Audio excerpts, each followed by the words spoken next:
એ કઈ લીલાનું સ્વરૂપ છે? તો કે શ્રી ગોવર્ધનનાથ, ગોવર્ધન કરનારા, ઇન્દ્રના માનનું ભંગ કરનારા. એટલે ત્રણ સ્વરૂપ શ્રીનાથજી આપણે માનવામાં આવે: દેવ દમન, ઇન્દ્ર દમન અને નાગ દમન, જે ગોવર્ધનનાથજીના સ્વરૂપની ભાવના. પ્રસિદ્ધ કથા છે, પ્રતિવર્ષ બ્રજવાસી ઇન્દ્રનો યજ્ઞ કરતા. યાદ આવ્યું નંદ બાબાને કે અરે વર્ષ પૂરું થવા આવ્યું છે ને હજી સુધી આપણે યજ્ઞ કર્યો નથી. બધા જ બ્રજવાસીઓને ભેગા કર્યા. નંદાલયના ચોકમાં જ્યારે બ્રજવાસીઓ ભેગા થયા ને ત્યારે નંદ બાબાએ કહ્યું કે બ્રજવાસીઓ, પ્રતિ વર્ષ આપણે ઇન્દ્રનો યજ્ઞ કરીએ છીએ. ઇન્દ્ર વર્ષાના દેવ છે, એને પ્રસન્ન કરવા માટે આ યજ્ઞ કરીએ છીએ અને વર્ષ પૂરું થવા આવ્યું હજી સુધી આપણે યજ્ઞ કર્યો નથી. જાઓ બધા જ પોતાના ઘરે જઈને ઉત્તમમાં ઉત્તમ સામગ્રી સિદ્ધ કરો, કાલે જ આપણે ઇન્દ્ર યાગ કરીએ. અને જ્યારે આવી ઘોષણા નંદ બાબાથી થઈ, બધા જ બ્રજવાસીઓ પોતપોતાના ઘરે ગયા. એટલામાં પ્રભુ આવ્યા નિકટ નંદ બાબાને અને કહેવા લાગ્યા, બાબા ये इंद्र कौन है? આ इंद्र कौन છે? अरे लालन, तुम इंद्र को नहीं जानो? इंद्र तो वर्षा के देव है, हम गोपालक हैं. वर्षा करे इंद्र, घास उगे, हमारी गायें चरे, दूध दे और हमारो निर्वाह चले. हमारो चलावे वारो ये इंद्र है. तब एक कृपालु परमात्मा कर्मની વાત કરવા લાગ્યા. કર્મણા જાયતે જંતુ કર્મણૈવ વિલીયતે, સુખમ દુઃખમ ભયમ ક્ષેમમ કર્મણૈવ વિપદ્યતે. અરે પિતાજી, કર્મથી બધું થાય છે. આ ઇન્દ્ર કોઈ કરનારો નથી. જો પ્રગટ દેવ કોઈ હોય બ્રજમાં તો આ ગિરિરાજ બાબા છે. યજ્ઞ કરવો હોય તો ગોવર્ધન યાગ કરો, ઇન્દ્ર યાગ નહીં. અરે આ ગોવર્ધન યાગ કેમ કરો અમે તો જાણતા નથી. પ્રભુ કે હું તમને બતાવીશ. સમગ્ર બ્રજવાસીઓને કહી દીધા, જે જે દહીં દૂધની મટકી હોય સાથે લઈ લો, જે જે સામગ્રીઓ હોય બધી જ સાથે લઈ લો. અને બીજા દિવસે પ્રભુ બડે નંદ કો વાગે દે ગિરધર, શ્રી ગોવર્ધન પૂજન આવત. અને પ્રભુ બધા જ બ્રજવાસીઓને લઈ અને ગિરિરાજજીનું પૂજન કરવા ચાલ્યા. માનસી ગંગામાંથી જલ મંગાવ્યું છે, ગોરી ગાયનું દૂધ લીધું છે. આવ્યા છે ગિરિરાજજીના મુખારવિંદની સન્મુખ. પ્રભુ બતાવવા લાગ્યા, સૌથી પહેલા માનસી ગંગાના જલથી સ્નાન કરાવો. અને માનસી ગંગામાંથી ઘડાના ઘડા ભરી ભરી સ્નાન કરાવ્યા છે મુખારવિંદને. દોરી ગાયનું દૂધ મંગાવ્યું અને હવે તો બ્રજવાસીઓને કહ્યું, જેની પાસે જે દૂધ દહીં આદિ હોય બધા જ ગિરિરાજ બાબાનો અભિષેક કરાવો. ગોવર્ધન પૂજા થઈ રહી છે. અંગવસ્ત્ર કરાવ્યા, ધોતી ઉપરણા ધર્યા છે. અને હવે કહ્યું, જે કાંઈ પણ સામગ્રી હોય બધું ગિરિરાજજીને સમર્પિત કર્યું. અને છાબડાની ઉપર છાબડા, છાબડાની ઉપર છાબડા, અને અન્નનો તો કૂટ પર્વત થઈ ગયો. 5 શિખર કરવામાં આવ્યા. પ્રભુએ કહ્યું હતું બ્રજવાસીઓને, કરે ઇન્દ્રનો યજ્ઞ કરશો તો અગ્નિમાં ઉમવું પડશે અને અગ્નિ દ્વારા જશે. આ ગોવર્ધન યજ્ઞ કરશો તો આ ગોવર્ધન દેવતા તમારી સામે, તમારા આંખની આગળ પોતે છાપ ઉપાડીને મુખમાં પધરાવશે. પરિક્રમા કરી છે, ભોગ આવી રહ્યા છે. ટેરો ખુલ્યો અને જુએ તો બધી સામગ્રી એમને એમ. ब्रजवासियों कहने लगे, अरे लालन, तूने तो कही थी ये प्रकट होके आरोगे को, सब सामग्री योई के योई पड़ी है. प्रभु ने कही अभी आरोगे को, मैं विनती तो कर लूं. प्रभु આવ્યા નિકટ, બે હાથ જોડીને કહ્યું, અરે ગિરિરાજ બાબા, આ બ્રજવાસીઓની સામગ્રી પ્રેમથી ધરી છે, આ પ્રેમ પૂર્વક આરોગો. અને શૈલોસ્મી કહીને 1000 હાથવાળા ગિરિરાજજી થયા. એક એક છાપ ઉપાડીને મુખમાં પધરાવવા લાગ્યા. देखो री हरि भोजन खा. अरे ब्रजवासी कहने लगे, अरे देखो देखो हरि भोजन खा. परमात्मा खुद आरोग रहे हैं. अरे ब्रजवासियों ने एम थયું કે આ તો અમારા માટે કંઈ બચવા નહીં દે. એક એક કુલ્લડ ઉચકીને ભાગ્યા. અરે ગિરિરાજ બાબાએ હાથ લાંબો કર્યો, મને ધરી છે તો હું આરોગી. કુલ્લડ પકડ્યો ને મુખમાં ઉડેડ્યો. એક એક છાપ પકડે ને મુખમાં પધરાવતા જાય. બધા ભેગા મળ્યા અને બધા જ બ્રજવાસી કહેવા લાગ્યા, આ બધું આરોગ્ય તો બધું બરાબર, પણ લાલન, આનું મુખારવિંદ તો બિલકુલ તારા જેવું છે. પ્રભુ કે ये मेरो ही स्वरूप है. अरे देखो देखो प्रभु भोजन आरोग्य. અને આ એવી કૃપા બ્રજવાસીઓ પર કરી. પણ સમાચાર જ્યાં ઇન્દ્રને મળ્યા, કોપાયમાન થયા. ઇન્દ્ર સમર્થક નામના મેઘોને આજ્ઞા કરી કે પ્રલય કાળમાં વર્ષા કરતા હોય જાઓ ડૂબો દો બ્રજ. અને કાળા કાળા વાદળો આકાશમાં ઘેરાવા લાગ્યા. જોર જોરથી પવન ફૂંકાવા લાગ્યો, વીજળીઓ ચમકવા લાગી. ગભરાયા બ્રજવાસીઓ, મોટી મોટી શિલા જેવી બૂંદો પડવા લાગી. ભાગતા ભાગતા આવ્યા પ્રભુના શરણે. રક્ષા કરો પ્રભુ, રક્ષા કરો, અમે આપના શરણે છીએ. પ્રભુ કે શરણાગતનું રક્ષણ કરવા જ હું ભૂતલ પર આવ્યો છું. આવ ગિરિરાજજીના શરણે જઈએ અને સ્વયં પ્રભુ ગિરિરાજજીના કંદરામાં પ્રવેશ કરી વામ ભુજાની કરિષ્ઠા ઉપર બોલો ગોવર્ધન નાથ કી જય, બોલો ગોવર્ધન નાથ કી જય. ચતુર્ભુજ રૂપ પ્રભુએ ધારણ કર્યું છે. એક ભુજાની કરિષ્ઠા પર ગિરિરાજજીને વામ ભુજાથી ધારણ કર્યા, બીજી ભુજામાં શંખ લીધું છે અને શંખથી સમગ્ર જળનું શોષણ કરવા લાગ્યા. જેટલી વર્ષા થઈ રહી છે એ બધું જલ શંખમાં આવી જાય અને બે ભુજાથી વેણુ પધરાવી અધર પર વેણુનો નાદ કર્યો. 7 દિવસ દેભાન ભૂલી ગયા બ્રજવાસીઓ અને 7 દિવસ ક્યાં વ્યતીત થઈ ગયા કોઈને ખબર નથી. અને આમ વામ ભુજા ઉપર ગિરિરાજજીને ધારણ કરેલા ઠાકોરજી એ જ આપણા શ્રીનાથજી બાબા. બોલો ગોવર્ધન નાથ કી જય, જય જય લાલ ગોવર્ધન ધાર. ગિરિરાજ બાબા તો પ્રસન્ન થઈ રહ્યા છે, હરખાઈ રહ્યા છે, માનો ગોવર્ધન નૃત્ય કરે. ઠાકોરજીને બહાર નથી લાગતો. અહીંયા બધાને આશ્ચર્ય થયું, અરે આ તો એવા કોમળ કે વેણુ અધર પર પધરાવે તોય મસ્તક ઝૂકી જાય અને આ ગિરિરાજજીને આરામથી ધરે છે. આવું કેવું આશ્ચર્ય! પ્રભુ તો અતિ કોમળ છે. અરે ગિરિરાજ બાવાને બહાર નથી, ગિરિરાજ બાવાને તો આનંદ છે. આજે પ્રભુએ મને પોતાના શ્રેષ્ઠમાં દીધું છે. અને ગિરિરાજજીનું પ્રાગટ્ય શેમાંથી છે? અનેક પ્રકારની કથાઓનું તો દર્શન કરીશું આપણે, પણ સ્વામીજીના ચરણમાં નંગનું ચિહ્ન છે અને એમાંથી ગિરિરાજજીનું પ્રાગટ્ય છે. માનો ઠાકોરજીએ 7 દિવસ એ નંગની વીંટી બનાવીને હાથમાં ધારણ કરી રાખી છે. ગિરિરાજજી પસંદ છે. બોલો ગોવર્ધન નાથ કી જય. શ્રી ગોવર્ધન નાથજી એટલે શ્રી નાથજી. આપણે હજી નાનું કર્યું શ્રીજી. લોકોને ધીમે ધીમે જ્યારે વાલ હોય ને ત્યારે બહુ લાંબુ બોલવું ન ગમે. આપણે બાળકોને પણ બકા બકા કરીને બોલાવે. એટલે એ જ બ્રજ ભાષામાં બાવા શબ્દ છે. વાલથી જે બોલાય, જે આપણે ગુજરાતીમાં બકા કહીએ, એ જ બ્રજ ભાષામાં બાવા કહેવાય. અરે બાવા, ત્યાંથી જ આપણે ત્યાં શ્રીજી બાવા શબ્દ આવે. તો એ જ શ્રી ગોવર્ધન નાથજી એનું જ થયું શ્રીજી બાવા. અમારા શ્રીજી છે. જગ તારણહાર ભવ તારણહાર યહી હમારે શ્રીનાથજી. એ જ અમારા શ્રીનાથજી. તો આમ શ્રીનાથજી બાબાના સ્વરૂપની ભાવનામાં એક આ ગોવર્ધનનાથનું પણ આપનું સ્વરૂપની ભાવના છે કે આપે વામ ભુજા પર ગિરિરાજજીને ધારણ કર્યા છે. એવા કૃપાળુ આશ્રયના દાન કરનારા, કારણ કે ધારણ કરી 7 દિવસ ઠાકોરજીએ 7 પ્રકારના અન્યાશ્રયો દૂર કરી અનન્યાશ્રય દાન કર્યું છે.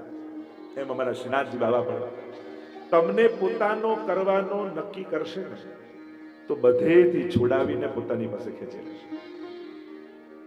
નાનું બાળક હોય ને એને શેર કરવું ના હોય. આ બધું શેરિંગ એ મોટાથી ન હોય, બાળકનો સ્વભાવમાં ના હોય. નેચરલ બાળકના સ્વભાવમાં શેરિંગ ના હોય. એ બધા બહુ સમજદાર ને વડીલો ના થાય. બાકી નાના બાળકને કહો કે આ તારું છે, એકવાર હવે હું કોઈને નહીં આપું. એમ બ્રહ્મ સંબંધ સમયે તમે હાથમાં તુલસી દલ લઈ અને શ્રીનાથજીને કહ્યું કે હું તમારું છું, હું તમારો છું, તમારો છું.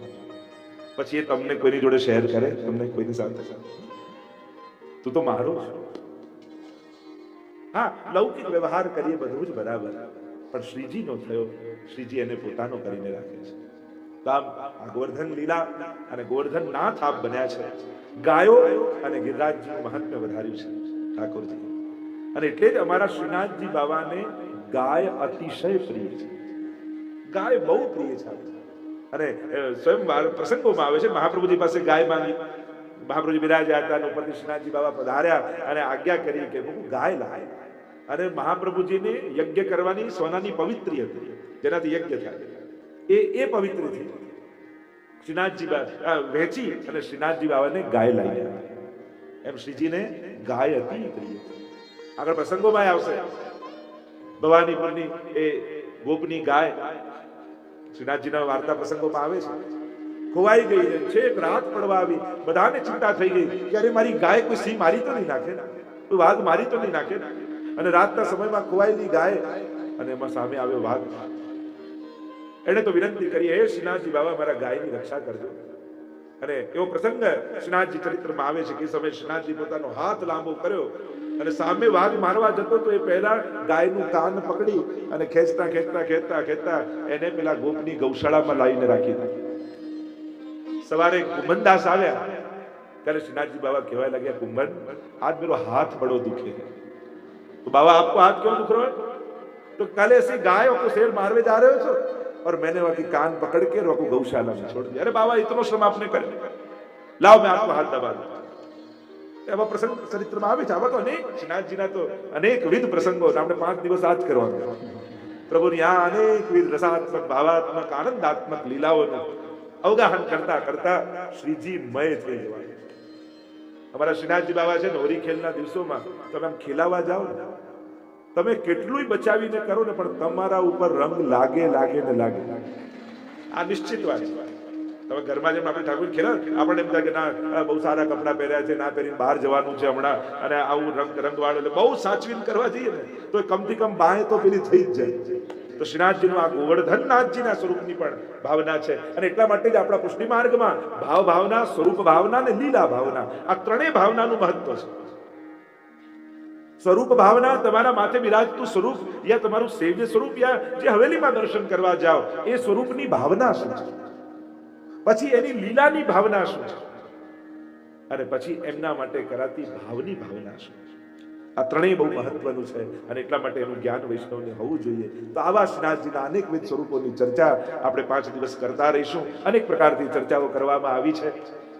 શ્રીનાથજીના ચરિત્ર પર જ્યારે અવગાહન કરવા માટે એકત્રિત થયા છે ત્યારે આ શ્રીજીનું સ્વરૂપ, આ અમારા શ્રીનાથજી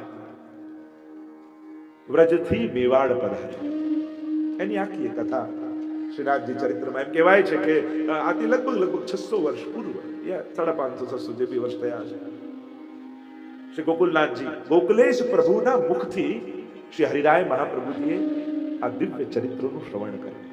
શ્રીનાથજીની આ પ્રાગટ્ય કથાનું શ્રવણ કર્યું, અને આ શ્રવણ કર્યું ત્યારે હરિરાય મહાપ્રભુજીને એમ થયું કે આ ગાથાનું સંકલન કરવું જોઈએ, અને શ્રી હરિરાય મહાપ્રભુજીએ આ ગાથા શ્રીનાથજી ચરિત્ર યા પ્રાગટ્યવાર શ્રીનાથજી પ્રાગટ્ય વાર્તા રૂપે કેટલીક કથાઓને સંકલિત કરી ગ્રંથ રૂપે પરિણમિત કરી છે।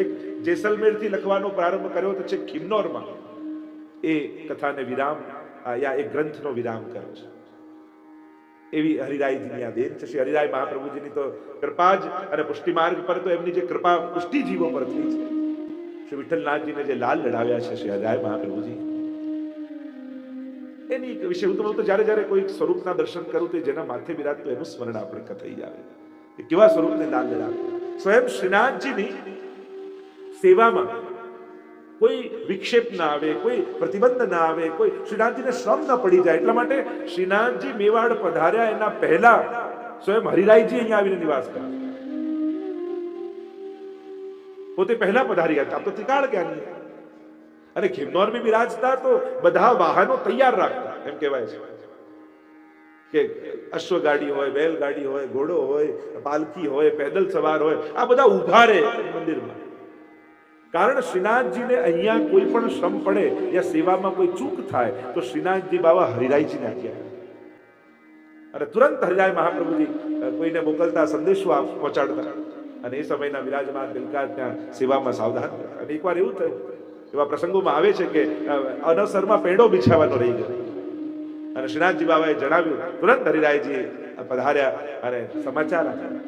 એવા અનેકવિધ પ્રસંગો શ્રીનાથજી સાથે શ્રી હરિરાય મહાપ્રભુજીના, કારણ કે હરિરાય મહાપ્રભુજીની ઉત્તર અવસ્થા અને એ સમય અહીંયા શ્રીનાથજી બાબા પધારે છે, તો કે વ્રજથી અહીંયા પધારે અનેક અનેક કથાઓ, અનેક વર્ષોની ગાથાઓ એમાં સંકલિત છે।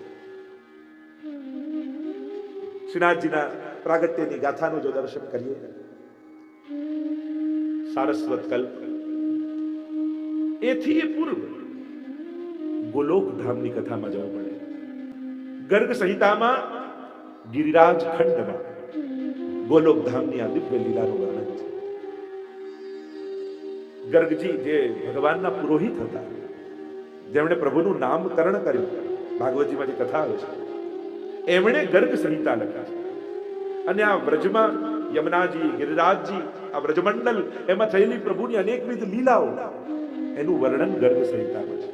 મને તો વૈષ્ણવ એકવાર ગર્ગ સંહિતા જરૂર વાંચવા, સુંદર છે, સુંદર પ્રસંગો છે। યમુનાજીનું પ્રાગટ્ય ગોલોક ધામમાં કઈ રીતે થયું, ગિરિરાજજીનું પ્રાગટ્ય કઈ રીતે થયું, એનું બધું જ વર્ણન ગર્ગ સંહિતામાં છે। તો શ્રીનાથજીના પ્રાગટ્યની ગાથા ગાતા પહેલા ગિરિરાજજીના પ્રાગટ્યની ગાથા ગાવી પડે, જેમાંથી શ્રીજીનું પ્રાગટ્ય થયું. બહુલાશ્વ રાજા, અને ત્યાં ચર્ચા થઈ છે. કથા કહેતા ત્યાં કહેવામાં આવ્યું ગિરિરાજ ખંડમાં કે એકવાર ઠાકોરજી અને સ્વામીજી નિકુંજમાં વિહાર કરી રહ્યા હતા, અને વિહાર કરતા કરતા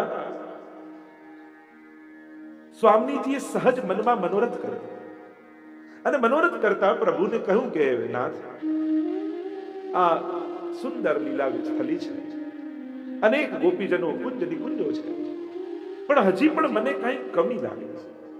પ્રભુ કોઈક એવું સ્થાન નિર્મિત કરો કે જ્યાં સુંદર સુંદર કંદરાઓ હોય, સુંદર ઝરણાઓ વહેતા હોય, કંદમૂળો ઉગતા હોય, એવી ગહન સઘન કંદરાઓ હોય જ્યાં એકાંતિક વિહાર થઈ શકે. અને જ્યાં સ્વામીજીના મનમાં આવો મનોરથ થયો, એ જ સમયે ઠાકોરજીના હૃદયમાંથી તેજ પુંજ નીકળ્યું, પ્રકાશમય, 100 યોજન ઉપર ગયો. અને ત્યારે ઠાકોરજી એના ઉપર હાથ રાખ્યો અને તેજ પુંજને રોક્યું, અને તેજ પુંજ પર્વત આકારે ગોલોક ધામમાં પ્રગટિત થયું. 100 શિખર એના હતા, એટલે ગોલોક ધામમાં એનું નામ પડ્યું શતશૃંગ. 100 શિખર. આ ગિરિરાજ બાવાનું પ્રાગટ્ય ગોલોક ધામમાં છે. કથા આગળ ચાલે છે.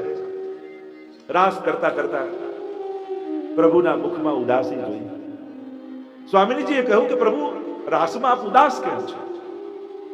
ઠાકોરજીએ કહ્યું, મને લીલાથી જે વિખૂટા પડ્યા છે મારા જીવો, જે ભૂતલ પર ગયા છે, મને એમનો વિરહ થઈ રહ્યો છે, મને એમની યાદ આવી રહી છે.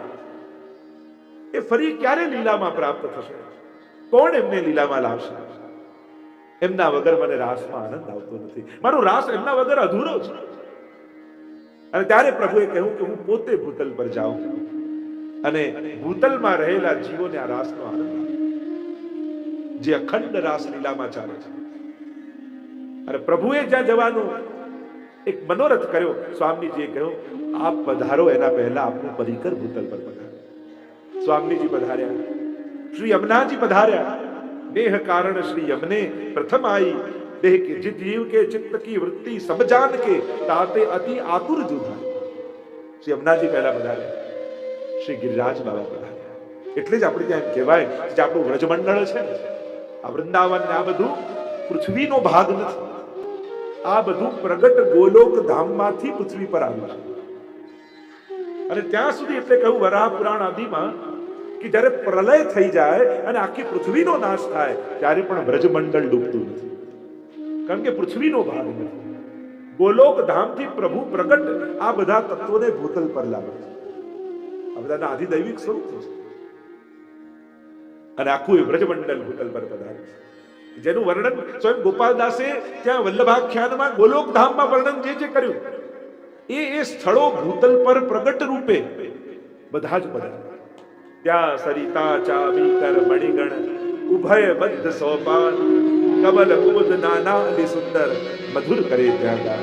સાહેબની પ્રભુ ચરણની વિશેષ કૃપા જ્યારે ગોપાલદાસ પર થઈ, ત્યારે ભૂતલ પર બેઠા બેઠા પ્રગટ ગોલોક ધામના દર્શન થયા.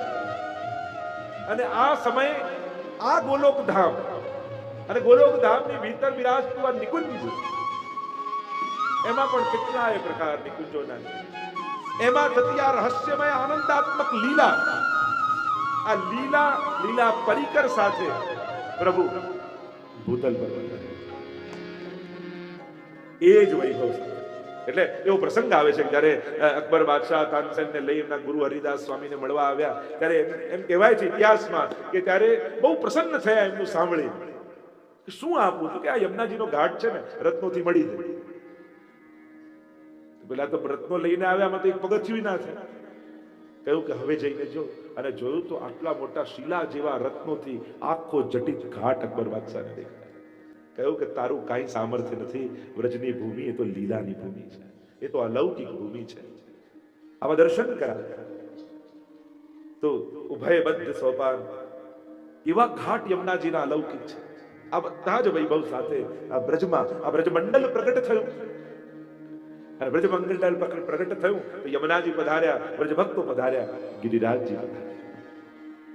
ગિરિરાજજીની ગાથામાં એવું વર્ણન આવે છે કે ગિરિરાજજીનું પ્રાગટ્ય સાલમલ દ્વીપમાં થયું દ્રોણના પુત્ર રૂપે. દ્રોણના 3 પુત્ર થયા: કાંતાનાથ પર્વત, ચરણાદ્રી પર્વત અને ગોવર્ધન. ત્રણેય ભાઈ છે. કાંતાનાથ પર્વત જે આપણે ચિત્રકૂટમાં જઈએ એની પરિક્રમા થાય, ભગવાન રામે ત્યાં ચાતુર્માસ આદિ કર્યા, મહાપ્રભુજીના બેઠકજી છે. ચરણાદ્રી પર્વત તો આપણા ગુસાઈજીની પ્રાગટ્યની ભૂમિ. કહેવાય છે કે વામન ભગવાનના ચરણ ચિહ્ન આ ચરણાદ્રી પર્વત પર છે, એટલે એનું નામ ચરણાદ્રી છે. આ પોષ મધ્યાને નવમે શ્રીનાથજી અક્કાજી ઉર ઉપન્યો આનંદ, જે શ્રીનાથ ગુસાઈજીનું પ્રાગટ્ય સ્થળ. અને ત્રીજું આ ગોવર્ધન. પુલત્સ મુનિ, સંક્ષિપ્તમાં જો એક કથા કહું તો પુલત્સ મુનિ પરિભ્રમણ કરતા કરતા પૃથ્વીનું આવ્યા છે દ્રોણ ને ત્યાં મુકામ કર્યો છે. દ્રષ્ટિ પડી આ ગોવર્ધન ઉપર. મનમાં થયું કે આ ગોવર્ધનને કાશી લઈ જાઉં અને ત્યાં એની કંદરાઓમાં બેસીને મહાદેવજીનું ધ્યાન કરું. નક્કી કર્યું ને જઈને વિનંતી કરી. પુલત્સ મુનિએ દ્રોણને કે તમારા આ પુત્રને મારે લઈ જવો છે. કહ્યું કે જો એ જવા તૈયાર હોય તો મને કોઈ વાંધો નથી. આવ્યા ગોવર્ધન પાસે, વિનંતી કરી છે કે મને મનમાં મનોરથ છે કે તને લઈ જાઉં કાશીમાં અને ત્યાં તારી કંદરાઓમાં બેસીને મહાદેવજીનું ધ્યાન કરું. ગિરિરાજજી પ્રગટ તો થયા હતા બ્રજમાં જવા માટે, પણ અવસર શોધતા હતા. જો તમારા મનમાં મનોરથ હોય ને તો ઠાકોરજી મોકાઓ આપી જ દેતા હોય છે, અવસરો આપી જ દેતા હોય છે. આપણો મનોરથ મજબૂત હોવો જોઈએ. જો ખરેખર હૃદયથી આપણને મનોરથ હોય ને તો ઠાકોરજી કાંઈ ને કાંઈ કરી આપણને અવસર પ્રદાન કરે છે. અને એટલે હું તો હંમેશા કહું કથામાં પણ, અને હંમેશા કહું કે મનોરથ કરો ને ત્યારે પોતાની સામે જોઈને ન કરો, ઠાકોરજી સામે જોઈને કરો. કારણ કે આપણા સામર્થ્ય બહુ નાના છે. આપણે મોટું વિચારી શકતા નથી ને આપણે આવું તો કઈ મારાથી થતું હશે, પોતાને અસમર્થ માનીએ છીએ. પણ મનોરથ કરો તો ઠાકોરજીનું સામર્થ્ય જોઈને કરજો, કારણ પ્રભુ સર્વ સમર્થો હિ તતો નિશ્ચિતતા. એને તમારા દિવસો ફેરવવામાં ક્ષણની વાર લાગતી નથી. એને તમારા હાથે મનોરથ કરાવવો છે, એવા સંજોગો ફેરવી દેશે. તમે ધાર્યું ન હોય એવો મનોરથ કર્યો, આપણે વિચાર્યું ન હોય. આ કૃપા છે પ્રભુ. એટલે પોતાના આપણા અલ્પ સામર્થ્યને જોઈને મનોરથ નહીં કરવો. જેનો મનોરથ કર્યો હોય એના સામર્થ્યને યાદ કરીને મનોરથ કરો. અને પ્રભુ મારો સર્વ સમર્થ છે. એ મનોરથ પૂરા કરવા માટે એ કાંઈક ને કાંઈક એવું કૌતુક કરે. અમે તો ઘણી વાર જો પ્રભુને મનોરથ પૂરા કરવા હોય, કર્યો કોઈ હોય, લાભ પણ લઈ જાય, એવું થઈ જાય. પ્રભુને લાભ આપવો જ હોય તો કેમે કરીને આપે. વાર્તા સાહિત્યમાં તમે જુઓ કેવા કેવા મનોરથો ભક્તોએ કર્યા અને ઠાકોરજી પૂરા કર્યા છે. અને ગિરિરાજ બાબાને થયું કે મારે તો બ્રજમાં જવાનો અવસર જ જોઈએ છે. કહ્યું મુનિને કે તમારી જોડે હું આવીશ, પણ એક શરત, એક વાર જ્યાં મને મૂકશો પછી ત્યાંથી ઉભો નહીં થાય. योग बड़े लीला गिरिराज बाबा ने श्रीहस्त में, और मुनि चले हैं काशी की ओर. बीच में आया ब्रज, और गिरिराज जी को हुआ तो मैं तो ब्रज में ही रहने आया हूं, हम तो श्री विठ्ठलनाथ उपासी, और कहा करूं जाए काशी. भक्तों ने तो ब्रज में जो आनंद आवे काशी में, कहे तो विद्वान ની જ્ઞાનની નગરી, આનંદની નગરી તો બ્રજ છે, ગોકુલ છે, વૃંદાવન છે. યુક્તિ કરી પોતાનું વજન વધાર્યું. એટલું વજન વધાર્યું કે ઋષિ ઉચકી ન શક્યા, નીચે પધરાવી દીધા ગિરિરાજજીને. નિત્ય કર્મથી નિવૃત્ત થઈને પાછા આવ્યા અને જ્યાં गिरिराजजीને હાથમાં લેવા જાય, गिरिराजजीને કહા કે मैं तो वचन से बंधा हुआ था, आपने वचन दिया था, एक बार મને જ્યાં મૂકશો પછી હું ઉભો નહીં થાઉં. ઋષિને આવે ક્રોધ કે આને આવવું હતું બ્રજમાં અને મારો ઉપયોગ કરે, અને શ્રાપ આપું કે જા તને શ્રાપ આપું છું તો રોજ તલ ભર ઘટીશ. અને गिरिराजजीએ કહ્યું કે જ્યારે કલયુગ આવશે ને ત્યારે પછી રહીને પણ શું કરું. પ્રભુ પ્રગટ વિરાજતા હોય એટલે કે જબલક યમુના ગાય ગોવર્ધન, જબલક ગોકુલ ગાંવ ગુસાઈ, જબલક ભાગવત કથા રસ, તબલક કલયુગ ના. આટલા તત્વોએ કલયુગને રોકી રાખેલા. गिरिराजजी, यमुनाजी, महाप्रभुजी, भागवत कथा, भगवत सेवा, આ બધા કલયુગથી બચવાના ઉપાયો છે, સ્થાનો છે. શ્રાપ આપ્યો રોજ તલભર ઘટીશ, અને गिरिराज બાબાએ આશીર્વાદ રૂપે સ્વીકારી લીધો. ઋષિ તો પધારી ગયા, गिरिराजજી આવી ગયા બ્રજમાં. હવે આ બ્રજમાં गिरिराजजीની તરેટી હોય કે गिरिराजजीની કંદરાઓ હોય, પ્રભુએ અનેકવિધ લીલાઓ गिरिराजजी ઉપર કરી. ખૂબ સુખ આપ્યું गिरिराजजी. જે ગોલોક ધામમાં પણ સુખ નહોતું મળ્યું, એ સુખ આ લીલા પરિકરને ભૂતલ પર મળ્યું. એટલે તો આપણો પુષ્ટિ માર્ગ છે ને ભૂતલનો માર્ગ છે, આકાશનો ક્યાંય કોઈ માર્ગ નથી. ભૂતલમાં જે સુખ અને આનંદ છે, એટલે કે ભક્તિ કરવાની આ 14 લોકમાં કોઈ બેસ્ટ જગ્યા હોય ને તો આ ભૂલોક છે. અહીંયા જે સુખ અને આનંદ, તમે ક્યારે એમ સાંભળ્યું કે વૈકુંઠમાં યા ગોલોકમાં યા સ્વર્ગમાં કોઈ માળા લઈને જાપ કરતું હોય? સ્વર્ગમાં કોઈ કરે? ત્યાં તો ભોગો જ છે.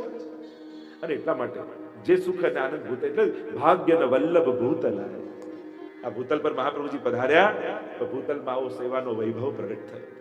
જે ગોલોક ધામમાં આનંદ નહોતો એવો આનંદ ભૂતલ પર મહાપ્રભુજી આપણને આપ્યો. અબ જો ભઈ સો કબહુ ન ભઈ, એવો આનંદ આપણને આપ્યો.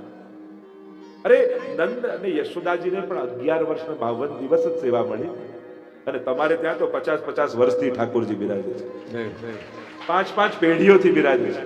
એટલે યશોદાજી કરતા અધિક સુખ મહાપ્રભુજી વૈષ્ણવને આપ્યું છે. એવું સૌભાગ્ય વૈષ્ણવને મળે છે. અને એટલા માટે પ્રભુએ ખૂબ આનંદ આપ્યો ગિરિરાજજીને, યમુનાજીને. ભાગવતજીમાં તો અનેકવિધ લીલાઓ, આપણા કીર્તન સાહિત્યમાં અનેકવિધ લીલાઓ, આ તટ અને તરેટી. અને એમાં પણ ગિરિરાજજીને તો અમારા સુખદેવજીને ગોપીજનો વેણુ ગીત ગાતા ગાતા કહે, હરિદાસ વર્રે. ઠાકોરજીની બ્રજલીલામાં અનેક હરિદાસો છે, અનેક ભક્તો છે, પણ ગિરિરાજજી તો દરેક ભક્તોમાં વર્રે છે, શ્રેષ્ઠતમ છે. અને તો હંમેશા હું કહેતો હોઉં કે ગિરિરાજજીમાં જાઓ એટલે કેવલ પૂજન કરવામાં જ વ્યસ્ત નહીં થઈ જવું, એક ભગવદીય તરીકેનો એમનો આનંદ રહે, જેના રોમ રોમમાં કૃષ્ણ રસ છલકી રહ્યો છે એવા ગિરિરાજજી છે. કોઈ એક ખૂણો ગોતીને ગિરિરાજજીની પાસે બેસી અને પ્રભુના ગુણગાન કરો, જો કેવો આનંદ આવે છે. ગિરિરાજજી કેટલા પ્રસન્ન, કેવલ દૂધથી સ્નાન કરાવવાથી જ પ્રસન્ન થાય એવું નથી, એ તો એમની પૂજા છે, એની પ્રસન્નતા તો ભગવત ગુણગાનમાં છે. જ્યારે ભગવત ગુણગાનનો અભિષેક કરો ને ત્યારે ગિરિરાજજી વધારે પ્રસન્ન થાય. એટલે એ આધિદૈવિક સ્વરૂપનો અનુભવ કરવાનો પ્રયાસ કરો. ભૌતિક સ્વરૂપે તો પૂજન આદિ બધો ક્રમ છે જ ને, કરવો જ જોઈએ, એના વિધાનો છે. પણ એ આધિદૈવિક સ્વરૂપનો જો આનંદ માણવો હોય તો એમની સાથે ભગવત ચર્ચા. ગિરિરાજજીની પરિક્રમા કરતા હો ત્યારે પણ બને તો લૌકિક ઓછું બોલવું, બને તો ભગવદ નામ લેતા લેતા જ કરવું. કારણ કે યમુનાજીના તટ ઉપર અને ગિરિરાજજીની તરેટી ઉપર તમે લૌકિક વાર્તા કરો ને તો ગિરિરાજજીના સ્મરણમાં તમે વિક્ષેપ કરી રહ્યા છો. એમને શ્રમ ક્યારે પડે? ભગવદીઓને શ્રમ ત્યારે પડે જ્યારે ભગવાન સિવાયની વાત થાય, પ્રભુ સિવાયની કોઈ ચર્ચા થાય ત્યારે એમના હૃદયમાં ખૂબ તાપ થાય છે, ખૂબ તાપ. આપણે તો સુવાની વાર્તા નથી આવતી વાર્તા સાહિત્યમાં, અખંડ ભગવત નામ લેતો. અહીંયા કૃષ્ણદાસે 3 વાર નામ લીધું, અષ્ટાક્ષર સ્મરણ કર્યું તો જલ પીધું. એ તો આટલા સમયથી, કારણ જલ પીએ તો ભગવત નામ ન લઈ શકે. અને ભગવત નામમાં એવો રસ એમને છે કે જો હું જલ પાન કરીશ તો એટલી વાર મારા મુખમાંથી ભગવત નામ નહીં નીકળે. એને કારણે કેટલા સમયથી તરસ્યો ત્યાં છે. અને કૃષ્ણદાસ મેઘન આવીને જ્યારે ભગવત સ્મરણ કરે છે ત્યારે જલપાન કરે છે. આવી આસક્તિ ભગવદી જનોને ભગવત નામમાં હોય છે. અને એમાં પણ ગિરિરાજજી જેવા કોઈ ભગવદી હોય, એના કર્ણમાં લૌકિક શબ્દો પડવા એ કાનમાં ખીલા જવા બરાબર, એવો શ્રમ એમને પડે છે, ખૂબ જ કષ્ટ પડે છે. અને કષ્ટ બીજી કોઈ ક્રિયાથી નહીં, ભગવાન સિવાયની વાત કરવાથી. બને તો કોશિશ કરજો, ગિરિરાજજીની પરિક્રમા કરતા હો, ગિરિરાજજીની તરેટીમાં હો, ત્યારે બને એટલું લૌકિક ઓછું બોલજો. એ પ્રસન્ન બને તો ભગવત નામ લેજો, ખૂબ પ્રસન્ન થશે, ખૂબ તમને આશીર્વાદ આપશે ગિરિરાજજી જો એમની સાથે ભગવત ગુણગાન કરશો. તો ગિરિરાજજીને કેટલું સુખ આપ્યું. સ્વયં ગોવર્ધન પૂજા કરવાનો આજ્ઞા ભગવાને કરી, પ્રભુએ કરી. કોઈની પૂજા કરવાની પ્રભુએ નથી કહી, કેવલ ગિરિરાજજી. કારણ કે ગિરિરાજજી મારું સ્વરૂપ છે, સ્વયં અનુભવ કરાવો. અને એની સાથે સાથે ગૌચારણ લીલા હોય, બાલ લીલા હોય, છાક લીલા હોય, અને છેલ્લે રાસ લીલા હોય. સઘળી લીલાના સુખ ગિરિરાજજીને ભૂતલ પર ઠાકોરજી આપે. કારણ કે દિવસની લીલા ગિરિરાજજીની તરેટીમાં થાય અને રાત્રિની લીલા કંદરાઓમાં થાય.